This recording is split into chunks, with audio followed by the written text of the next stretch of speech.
This is Crescendo, the Music Philosophy Podcast. Hello and welcome to Season 3 of Crescendo Podcast, the Music Philosophy Podcast.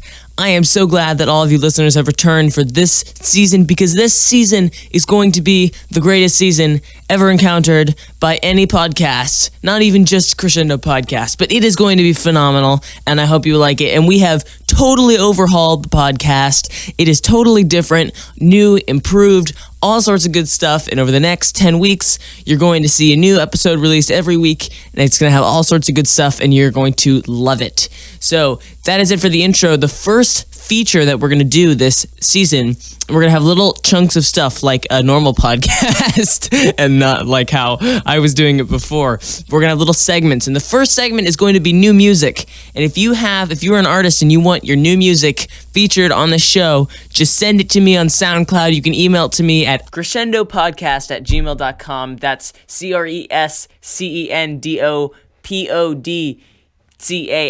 I can't even spell. At gmail.com, or you can send it to on SoundCloud, or you can send me a message on YouTube. So thank you so much for listening to this season of Crescendo Podcast. For our new music today, we're going to have Crytiform, a new buddy I made. Also props to him for designing our new logo, which looks sick.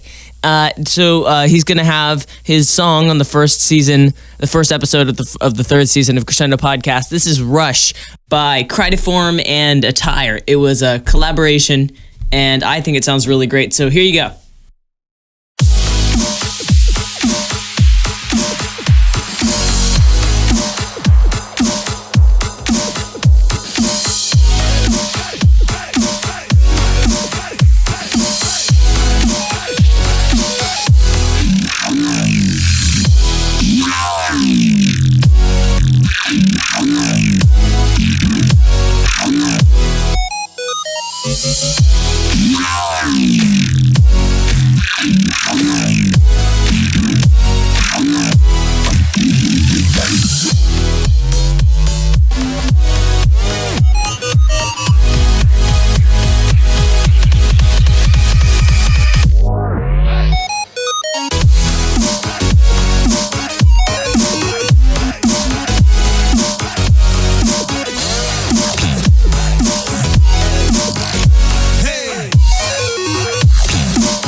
for the main feature of today, we have Victoria Williamson, who is a music psychologist, and she has a brilliant website that I think is there. It's a blog, and it is called music psychology.co.uk.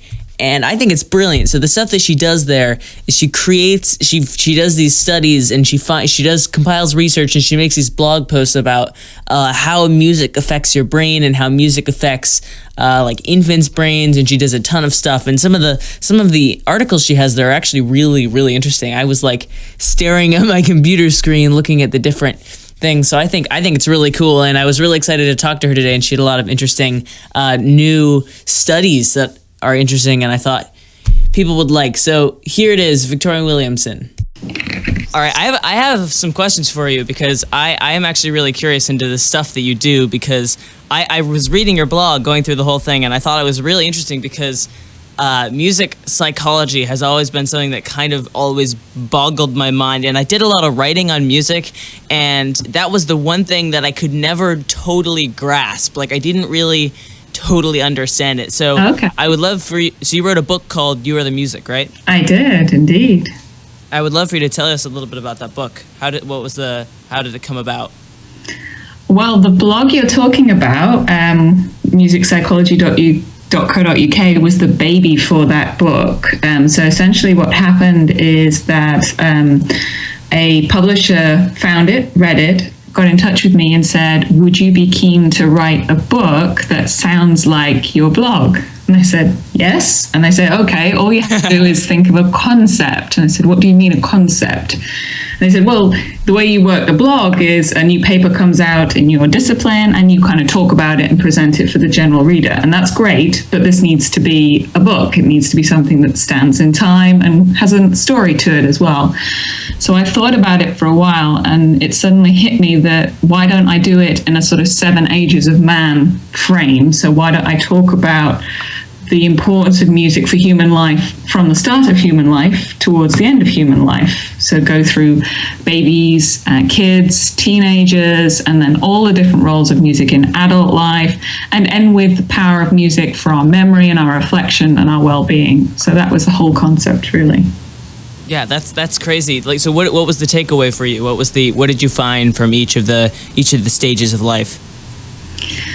Well, the great thing about the book was that it gave me a similar opportunity to the blog, that being to read a lot wider than my own special interest in music psychology. I got my pet chapter in there, which is the memory one. But I don't work in developmental music psychology or sports music psychology or the psychology of music out there in shops. So I learned... Really? Yeah, I learned a lot by saying, okay, what would be the question I want to ask about? Does music makers eat faster, buy more in shops? Does it actually make you more attractive to another human being, depending on your musical taste? And then to search for those answers in the way I would for any research question I have, and to present what I find in a easily digestible form. So there were so many new insights in most of the chapters for me. It was a really great learning experience. That's brilliant. Do people buy more in stores when they have music? There is a replicable result where people, can spend more when the right kind of music is playing. That's the key thing. It's not just music or no music, because music that's too loud or music that doesn't fit well is just as bad as having a badly designed visual shop. You know, people just aren't going to engage with it. But if you get the music right, people can spend more, eat more, all these kind of things. Yeah, that totally. Does it depend on the age group, or does it depend on the person, or is it? It doesn't. You can just. What is the kind of music that you would want to put out? This is just I'm fascinated by this. Well, of course, what you can't negotiate your way around in those kind of circumstances is everybody's personal preferences. But people's personal preferences, in a lot of cases, have to do with the kind of shop they're going into. So Right. most shops are quite specific unless you count food shops and things like that. You're going into places because you're interested in the goods that are in there. So the chances are if somebody fits music well, you know, if it's a shop selling skate gear or mountain climbing gear or whatever, there's some kind of things that a lot of the people who would be interested in that particular activity also have in common in terms of musical preferences. And a good shop, a good company will invest the time working out what those kind of things are. And they do that for visual profile. You know, they do it for everything from the colors that they use to the way they stack their shelves and everything. But not as many companies invest in music because they don't realize the power that it can have on our psychological behavior. Yeah, that's really cool. So what if you could pick one thing from your book that totally, or a few things that totally blew you away when you were doing research, like you had no idea that these things connected, what would that be? Okay, a couple of things. So from the baby chapter, I was really interested to find out that the way we use our musical speech to children, it's called infant-directed speech, the way you talk up and down. Yeah. Right? So that is not only perhaps designed to attract their attention and stop them crying and make them focus on us, it might be that the way we use music in that kind of language is actually helping to teach them the building blocks of language, because the emphasis very often musically is placed on the basic building block, which is the vowel sounds. Yeah. So that's really brilliant. Cool that we might intuitively be doing this not only to attract attention, but as a teaching mechanism for our very, very young infants. Yeah, that's brilliant. I've never. It's just that stuff just fascinates me, I have to say. So you said the blog was a kind of a baby for the book, and so what kinds of stuff? I've read the whole blog, but what can you tell the listeners what kind of stuff you were putting out on the blog before? Because I read a couple of the articles and I loved it. Thank you. That's very kind. So the blog, believe it or not, started out as I think my 26th birthday present from my husband. Was musicpsychology.co.uk, and he said, this is your URL, this is your birthday present, and I'm going to show you how to use WordPress and make a blog. And I said, that's really cool, but why? And he said, because you're always talking about this subject, you're always telling me the latest stuff, and I love it and the family loves it, but I think you should share this. Now, I don't know whether this was actually to shut me up a little bit or genuinely probably a bit of both, get me to communicate with a wider population of interested people than I could ever do in my classroom. That was the beginning ethos. And what I do is essentially, their pages have grown up there over time, which have to do with helping people learn about the latest courses or giving them tips on how to enter this kind of world. If you're interested in music psychology, what kind of cool books are there to read, or what video blog series or whatever. But the main page is me every 2 or 3 weeks, if I can, finding one of the latest papers that's out. Most of the time it has nothing to do with my special interest of memory, but has something else to do with music psychology. Like I have one right now on my desk called The Stress Reducing Effect of Music Listening Varies Depending on Social Context.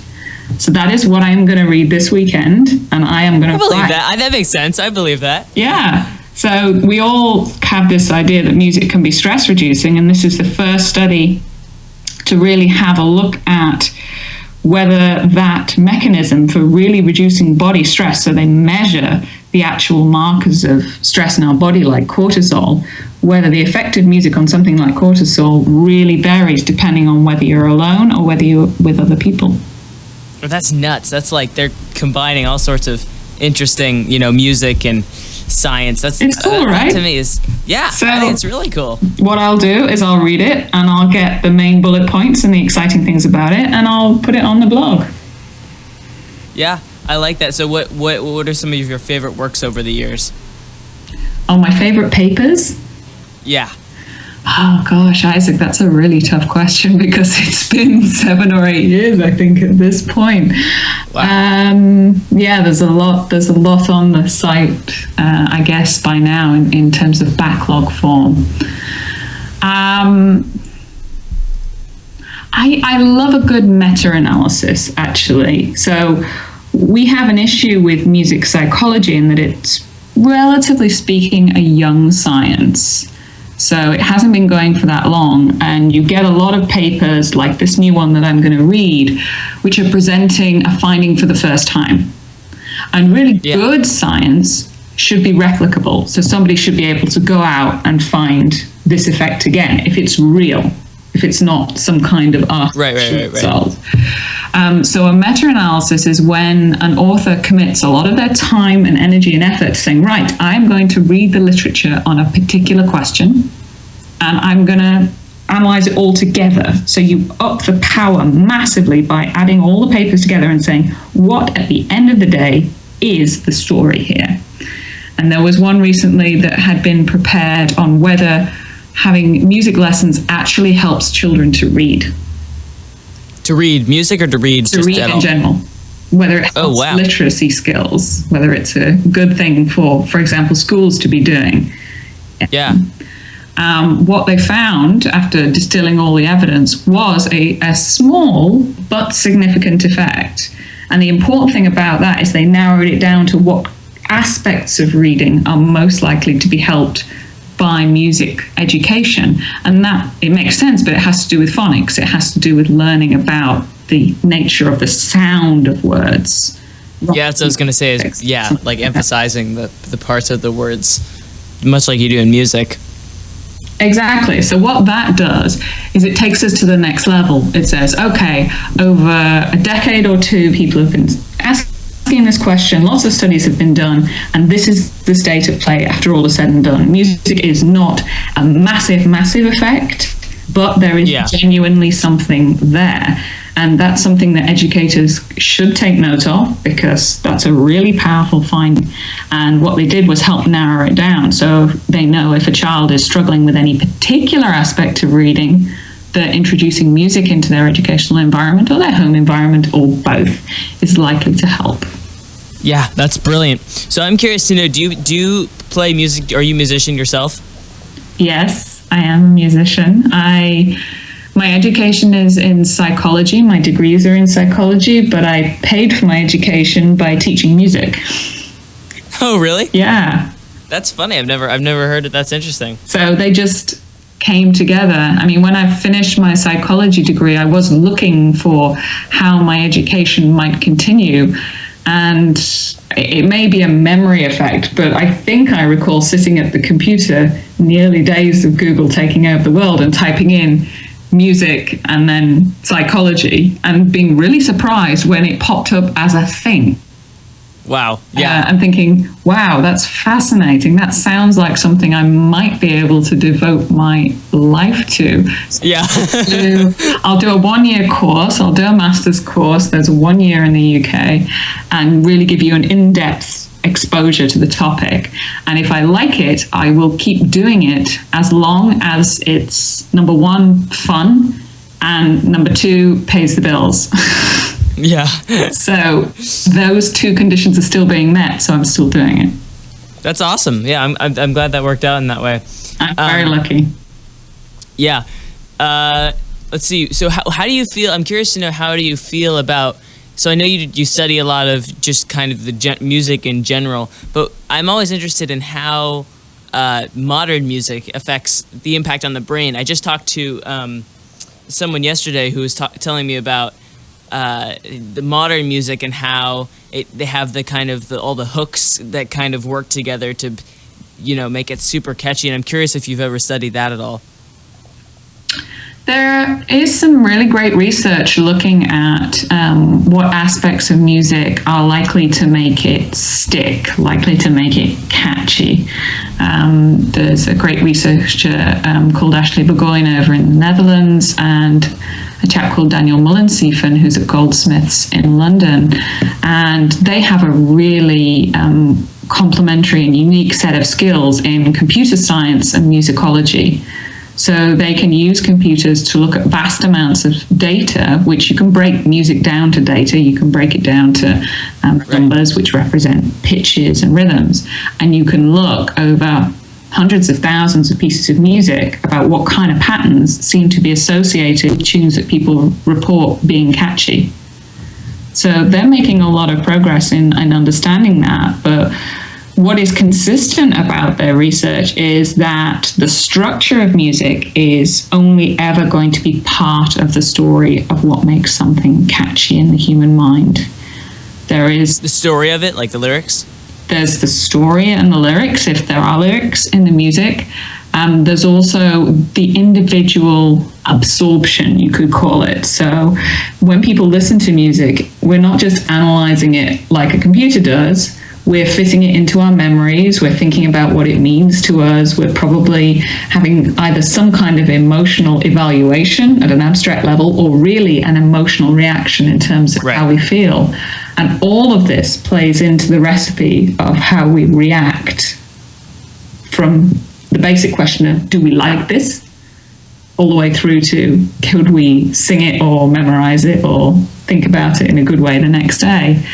So yes, you can look at the structure of music, modern music or any kind of music, and analyze it and look at its relationship with psychological factors like memory, like emotional reactions. And that will give you part of the story, but it will never be the whole story because you're talking about how a human reacts and not a computer. Thank you for joining us so much. Oh, it's my pleasure, Isaac, and I really hope it goes well with the podcast. Our last main feature of the day will be a feature that will happen every week, and it's with Crideform. And Crideform, I know him as Max, but his alias is Crideform, and he makes mind-bogglingly good music. I think that's my personal opinion. You can find him on SoundCloud. Crideform did the music for the beginning of the podcast, so that you know him already. You know how good his stuff is. Today, so we're going to have a segment every week called Yes, It's Music. And it's going to be about electronic music, and we're going to focus on, I mean, we'll do everything, but we'll do a little bit of everything. We'll do some future bass, we'll do some dubstep, and what we want people to see, the whole point of this is we want people to see that electronic music is way more complicated than I think most people make it out to be. Like, I think there's a lot of people kind of think, like, your common person will think that they just sit around on their computer pushing buttons and they make music, which technically it is that's what they do, but it's a lot more complicated, and that takes years of experience to make some actually good EDM.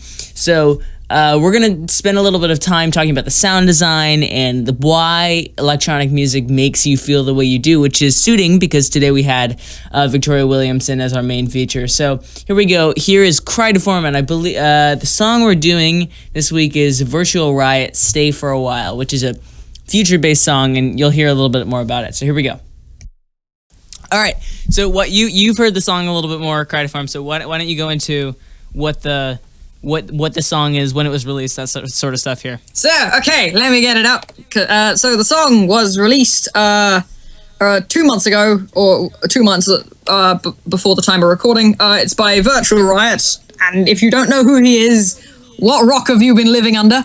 The song's named Stay for a While. It's a future-based song, pretty generic to be honest, but it's extremely good.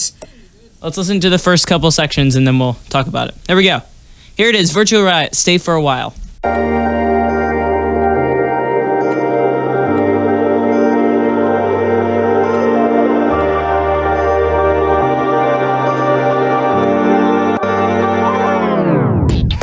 So right off the bat, we hear a lot of, what do you hear? I hear a lot of pads and... A lot of atmospheric sounds. A lot of atmospheric sounds. I heard a little percussion in the beginning. That's to kind of give you the feel of a calm kind of intro when you push into the really glitch hoppy kind of weird. That contrast, I think, is what provides. What else did you hear? Usually, yeah, and not really that much. It sounds just like a mishmash of atmosphere sounds with not that many highs on them. Because usually, I think a production method that VR uses quite a bit, I think, is whenever he's trying to build up towards something, so like in this case, because the drop comes in extremely early in this song, he's unusually early. Usually it's really late. yeah, and he's sort of taking down the highs and lows of the atmosphere sounds, and just so the mids are coming through, and even then still rather sort of quiet. So, and then he comes in with the build, so so the build will everything in it will hit a lot harder, because of the difference in frequencies between the lows and highs, and it's just giving you the middle. yeah, because the difference in volume with the different frequency things. Yeah. Yeah, that actually makes a lot of sense. I didn't think about it that way. Okay, let's keep going. Let's keep listening to it. Okay, already we're hearing an 808 snare roll build up and some vocal chops.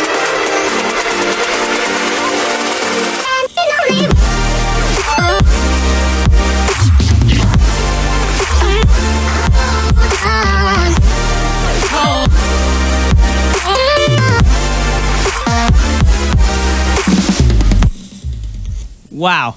Yeah, that's... Wow. It's generic future bass, but it's very good. It's awesome, though. It is. It's just... So great. Let's talk about it. There's a lot to talk about. So in the build-up, there was a lot of vocal chops, so you heard a lot of as acting as kind of a melody. Yeah, because Virtual Riot, and then he's... Yeah, he does a lot of... and then... Does he do... Hey, what? Sorry? Does he do a lot of vocal chop? Like, does he do a lot of... Because I've heard him... That's pretty much the only example I've heard, but I don't listen to a lot of his stuff either. Yeah, he uses a lot of vocal chops that sound like that. Yeah. I like the vocal chops. I think it adds like a really a nice texture to a melody. Like, actually, I saw a Skrillex thing.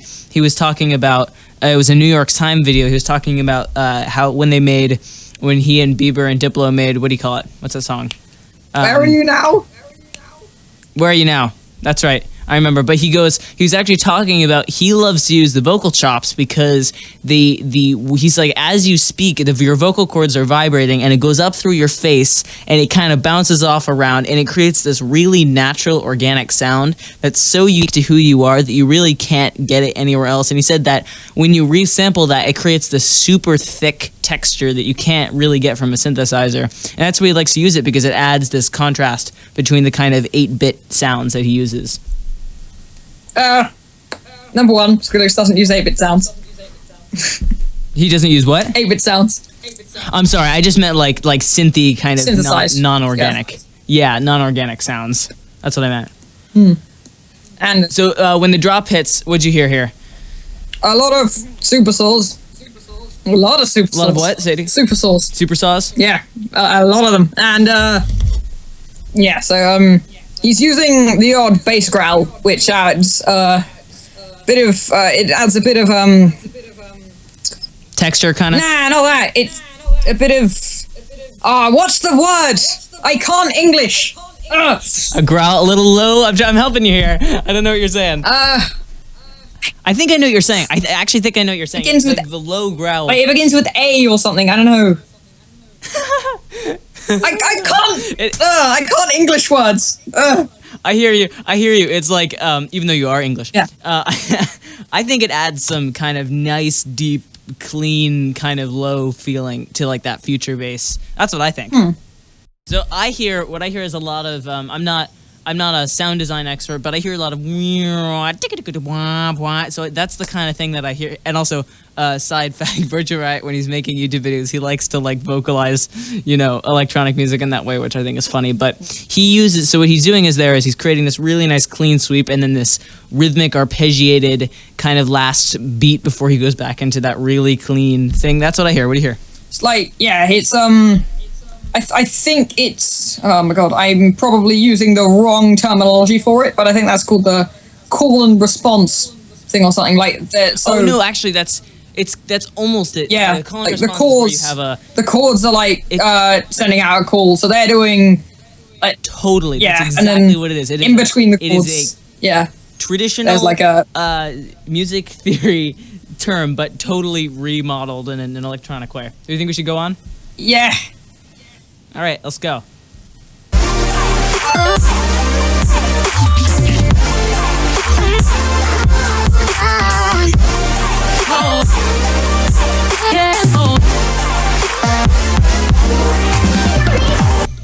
That was pretty sick. It was kind of the same as the first part. Yeah, Except what I loved was that he did this almost like a melody thing where he goes, "Wah," with this like synth that almost creates that, it like adds that extra depth to the almost like a melody almost. yeah, it's like a lead on top of the chords. Yeah, and he uses so much percussion, it's nuts. Like, I'm gonna just go back to that last part there. He uses so much percussion, it's crazy.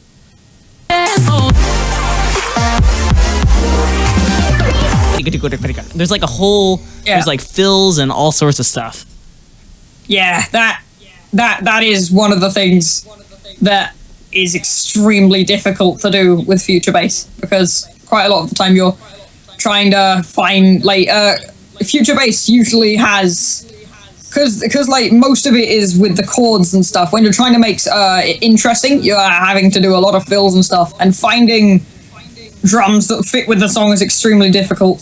So the amount of fills he has in there with different drums that like sound decent with the song is just insane. Yeah, it is really cool, and I love that because it's such a chill kind of genre, except that it's like that, like with that contrast of you know, that it kind of eases you into the chords, which I think is really cool. Let's keep going. Okay. So breakdown, stereotypical chords with a little 808 thing, I don't know what to call it. Bad thing.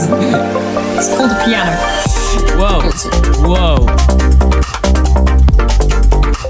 Whoa, that's crazy.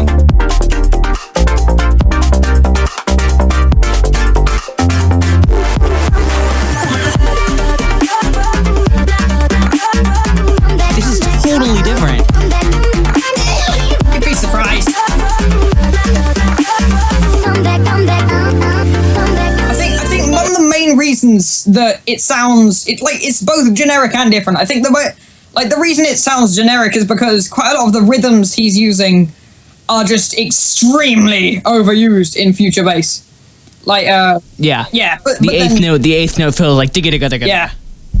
No, that's just overused everywhere. But yeah, in every genre. But I'm with you that future bass especially. Yeah, but yeah, with like the that is very overused. There's another overused rhythm that he uses with the chords in the second drop, I think it is. But that's where it's generic. But I think the reason it sounds different is because he's using a lot of growls and stuff, which not many people do with future bass. Yeah, it's interesting because growls almost get into that dubstep or whatever you do, like with all that really deep chest, sternum vibrating and stuff. And if you start using growls, usually you end up using too much of them, and then it just turns into melodic dubstep or something. Right, exactly. Yeah, that's kind of, you walk a fine line between that. But I think what's so interesting about this part, as opposed to the first drop, is that it's so different because it's almost in double time in that sense, and it has all these really interesting pads that weren't there in the first, and he totally ditched the whole the whole thing, and he totally broke it up. Yeah, which is unusual for an electronic song to have so many different parts, I think. Yeah, I mean, but then we're talking about Virtual Riot. He's right, yeah. He's both an unusual person and his music is unusual. So true. All right, let's keep listening.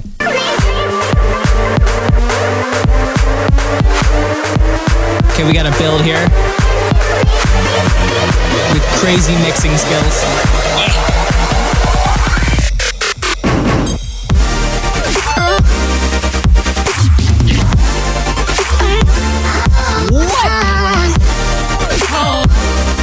Generic wobbling super sauce automating volume. What? Yeah, that's another overused thing. I have it. Modulating the because quite a lot of the time with future bass chords, they'll have the cutoff modulated, but even more like commonly found, and that is you're like how do I explain this? 16th volume wobble I think that's how you explain it. Like every step you're having like the volume's going up and down. I don't know how to explain things. Yeah, no, I hear you. And I think it's really, it's almost the same drop as the first one, except he uses that. Let's talk a little bit about that volume cutoff. What is it? What is that effect? Wow. So wah, what is that? Wah is basically using low pass. So that's cutting off the high frequencies and letting them through eventually. And like letting them through as, I don't know how to explain it. But that can, like, when used correctly, that can have a really cool sound. However, like that, but but quite a lot of the time, how do I explain it? Quite a lot of the time, your cutoff doesn't just sound right with the song, so you'll go automating the volume instead. So it sounds similar, but it's not the same. So it's not the same. The cutoff cuts off the frequencies, and the volume just lowers the amplitude. I was talking about the difference between instead of there's a wah, but the wah wah wah wah wah wah wah wah, like that kind of feel like causes that almost the same thing except like really tight but just being released, and then you go into the drum fills. I think that is kind of a critical difference in terms of the feel of the song, you know? Yeah. I think that's pretty brilliant on his part, that to have that contrast between the two sections, even though they're almost the same. And then in this section, if you're listening, you'll hear he's doing the chop vocal thing again, except he's almost using it as a melody this time instead of like a whamp wow wah da da, whatever he's doing. Yeah. With that, I think that's pretty cool too. Let's listen to the rest of the song, and then we'll talk about the rest of it. Yeah.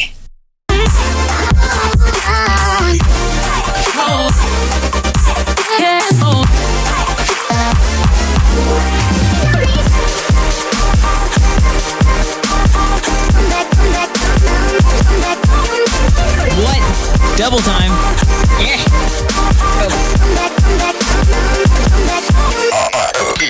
That's the generic rhythm I was talking about.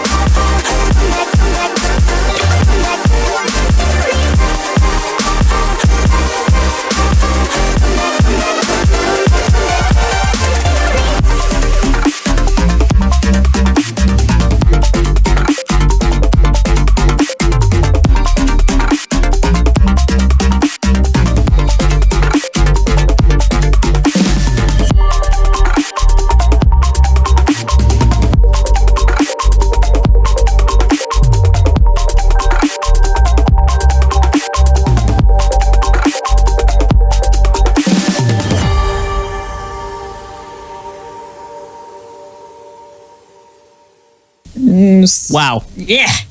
So he's like in the second half of the second drop, he's going to a very, very, very, very, very, very overused rhythm with the chords. The with all the little clavies. Yeah, the that. That is just that double time section for me is just so different. Like, it's so radically different from any part, and he goes into this weird kind of like a rhythm, almost like a conga line, you know.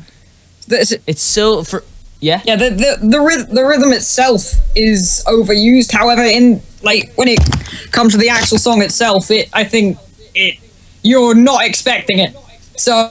You're not expecting it at all. It's overused, but the contrast between the overused part and like it's just so different, you know? Yeah, it's just nuts. It's just insane. Right. But then this is Virtual Riot we're talking about. Yeah, it is Virtual Riot. So that's Virtual Riot. Stay for a while. Stay tuned for the next section of Crescendo Podcast.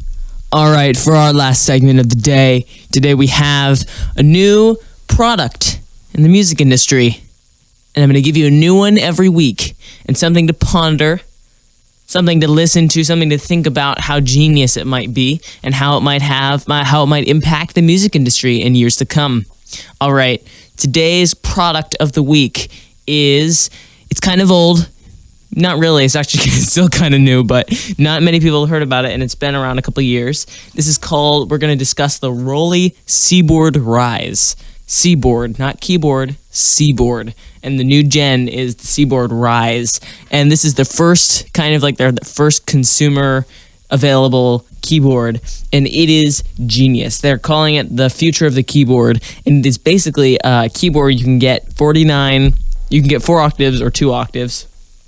And it's like a latex keyboard, and it's all movable, and they call it 3D touch. So what you do is when you're playing chords, instead of just like pushing down on a key, you like kind of push down like slowly onto this latex. It's like the idea behind it was they were like, why do other instruments like the cello and the violin get to like have an interaction with their sound? Like they get to bend the pitch and they could like interact with it, but keyboardists have to like push notes, right? So they said, what if we could make it an interactive kind of experience, you know? So they made this rubber keyboard that you can like wiggle around, and there's pitch glide bars on the top and bottom, so you can like move down from a note and slide up to the next one, and the farther you push down on a note, it'll like, you can change it so that it gets louder, and it's like incredibly expensive but incredibly amazing. It starts at $800 for the two octave one, and you can get the 4 octave one for $1,200. Pretty incredible stuff. I would get one if I could. They look insane, and that is the thing for that. You can check them out at rolly.com/products/seaboard-rise. If you've made it this far, I want to give you a personal thank you, because this is the end of the show. And what I have done is I have overlaid myself clapping like 25 times or so to give the impression that there's a small audience around there, giving you a pat on the back for listening to this great podcast. But before I do so, you can subscribe on iTunes, you can follow me on SoundCloud, you can subscribe to me on YouTube as well. Thank you so much for listening to this podcast. Here's your round of applause.